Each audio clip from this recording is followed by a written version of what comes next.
L'idée du débat de mardi soir, c'est très simple. On a décidé de poser une question qui peut peut-être fâcher, mais qui, selon moi, est très très très importante et d'actualité. C'est comment faire société après le 13 novembre dernier, après ce qui s'est passé, après cet horrible drame. Et ça pose plus largement la question de l'avenir de l'islam dans ce pays. Et pour ça, on a effectivement décidé de faire appel à trois intervenants. Le premier, Pierre Conessa, qui nous livre un petit ouvrage sympathique qui est le guide du petit djihadiste, c'est-à-dire une manière un petit peu de nous dresser, nous brosser le tableau de ceux qui ont décidé de partir en Syrie, faire le djihad. Donc ça fait partie de la question, puisque ces gens-là, pour certains d'entre eux, devront revenir un jour en France. Comment est-ce qu'on règle cette question et surtout pourquoi ces gens-là sont amenés à partir?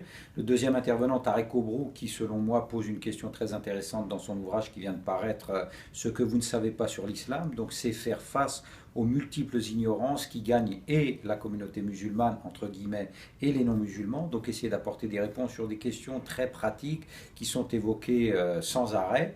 Et puis pour avoir ce côté un peu pratique, moi je parlerai de mon dernier livre, L'islam sera français ou ne sera pas, parce que je pense que l'avenir de l'islam se pose en ces termes aujourd'hui, c'est est-ce qu'on est possible, quand on est musulman, de pouvoir envisager de concilier une appartenance spirituelle, religieuse, à une religion qui est considérée comme étrangère dans un pays qui s'appelle la France et qui est considéré comme une république laïque et obligatoire. Donc la démarche, c'est véritablement de mettre les pieds dans le plat, de pouvoir avoir vraiment un débat franc, honnête, direct, avec des gens qui connaissent véritablement la question. Donc voilà un petit peu l'esprit de notre rencontre qui s'intitule Faire société après le 13 novembre 2015, faire face aux ignorances et prévenir des dérives. Quel avenir pour l'islam?